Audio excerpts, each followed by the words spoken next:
ओम श्री राधा कृष्णाभ्याम नमः। श्री जयदेव कवि विरचित श्री गीत गोविंद 7वां सर्ग 16वां प्रबंध। श्री वृषभानुनंदिनी राधा जी चित्त को खिन्न करके दूती से कहती है कि हे सखी, हे दूती, जो वे कृष्ण षटवंचक ठग बहुत सी गोपियों से युक्त स्वाधीन रमण करते हैं और तेरे बुलाने पर भी मेरे पास नहीं आते, तो क्यों दुखी होती है? तेरा इसमें क्या दोष है? आज तू देख, श्री कृष्ण के सुंदरताई आदि गुणों से वशीभूत हुई प्रीत पूर्वक दुखों की अधिकता से बाहर निकलता हुआ ये मेरा चित्त स्वयं प्रिय संगम के लिए जाएगा। अभिप्राय, जिसका मन मरण समय जिसके पास रहता है वो उसी के पास वहां ही जाता है। इस कारण राधा का मन जन्म से आज तक श्री कृष्ण में ही लगा रहा है, अतः ये तो अवश्य ही श्री कृष्ण से मिलेगी।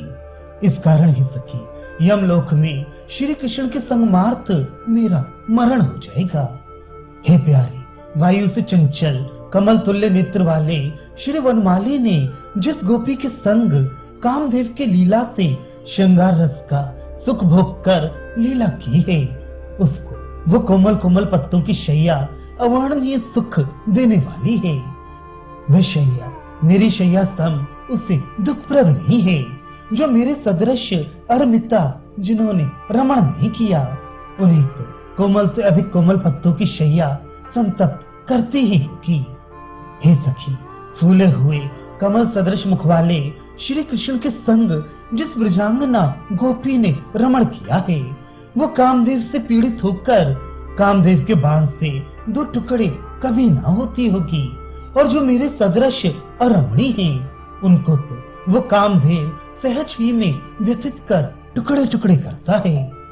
हे सखी, अमृत तुल्य मीठे वचन के बोलने वाले श्री कृष्ण चंद्र महाराज ने जिस गोपी का मनोरथ पूर्ण किया होगा, उसके शरीर का ही ये मलयगिरी का पवन दहन न करता हो, और जिसने मेरे सदृश रमण नहीं किया है, उसको तो ये मलयानिल शीतल मंद सुगंध होने पर भी अवश्य ही जलाता होगा।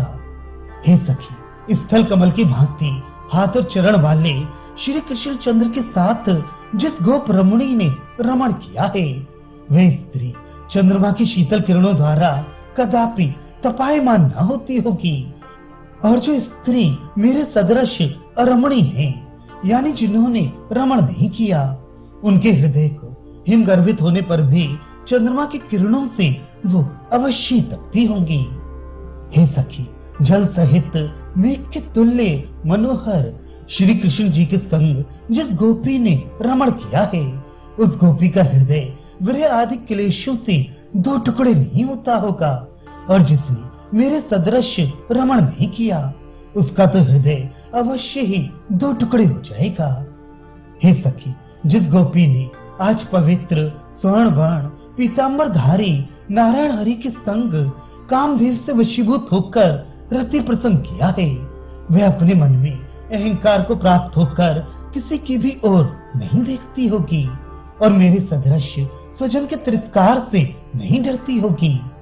वह रमणी स्त्री सखियों के हास्य से दुख सूचक श्वास नहीं लेती, और जो मेरे सदृश हैं, वो अवश्य ही दुख रूपी श्वास लेती हैं। हे सखी, जिस कामनी ने आज दिन अखिल भुवन के मोहन करने वाले अर्थात समस्त भुवन जनों के श्रेष्ठ तरुण अत्यंत दयाशील श्री कृष्ण चंद्र के साथ रमण किया है, वो कदापि दुख को प्राप्त नहीं होती, और जो मेरे सदृश अरमणी है, वो तो अवश्य ही दुख को पाएगी।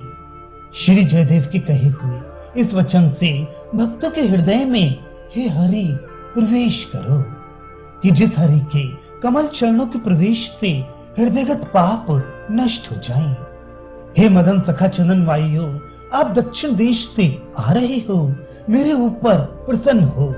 यदि कामदेव के सहायक बनकर चंदन के वृक्षों में लिपटे हुए सर्पों के विष से मेरे प्राण नाश करने की इच्छा हो तो करो, तो एक बार माधव से मुझे मिलाकर पीछे मेरे प्राणों को नष्ट करो। हे सखी, ये सखियों के साथ का मेरा वास शत्रु के तुल्य है, और शीतल वायु अग्नि के समान व चंद्रमा विष के समान मेरे मन को पीड़ा देती हैं। और इस भांति दुखे हुआ भी मेरा मन उस निर्दयी श्री कृष्ण जी के प्रति बलपूर्वक जाता ही है। इससे प्रतीत होता है कि स्त्रियों के लिए कामदेव अति कुटिल निरंकुश है। अभिप्राय है कि जैसे मस्त हाथी अंकुश के न रहने से मनमानी चाल चलता है, उसी भांति नवीन युक्ति स्त्रियों को कामदेव की मस्तता सिर पर चढ़ जाती है, तब वे अपनी मनमानी चाल चलती है। यहाँ पर राधिका के मनमानी श्री कृष्ण चंद्र जी हैं, अतः श्री कृष्ण का अपराध होने पर ही श्री कृष्ण ही की ओर राधिका का मन आता है। श्री कृष्ण के वियोग से पीड़ित राधा जी विलाप करती हुई क्या कहती हैं कि हे मलय पवन, मलयगिरी संबंधी चंदन वृक्षों के वायु तो हमको जितनी चाहे उतनी पीड़ा दे, और हे कामदेव, तू भी अपने पांचों बाणों से मेरे पांचों प्राणों के नाश के लिए समर्थ है। जो चाहो सो तुम भी करो। हे कृतांत भगनी, यमराज की बहन यमने तू मेरे पर क्यों क्षमा धारण किए है? कारण कि तू यमराज की बहन है। अपनी तरंगों से मेरे शरीर का सिंचन कर। यानी अब तुझे मेरे लिए अपने भाई यमराज के बुलाने का कोई प्रयोजन नहीं है।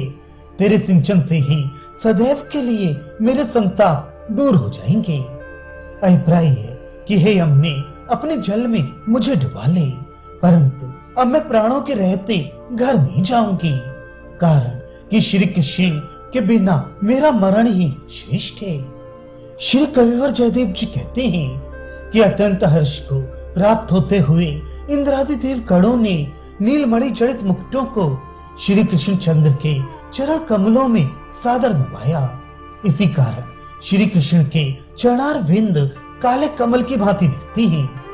अभिप्राय है कि रक्तवर्ण कमल के सदृश श्री कृष्ण के चरण नीलमणि जड़ित मुकुटों के साष्टांग प्रणाम से नीलकमल सदृश चरणारविंद हो गए हैं। उनको इंद्रादि देवता प्रणाम करती हैं और पुष्प रस के तुल्य निकलने वाली श्री गंगा के समान स्निग्ध इस भांति श्री कृष्ण चंद्र भगवान के चरणारविंदों को हम सब लोग पाप के विनाशार्थ प्रणाम करते हैं।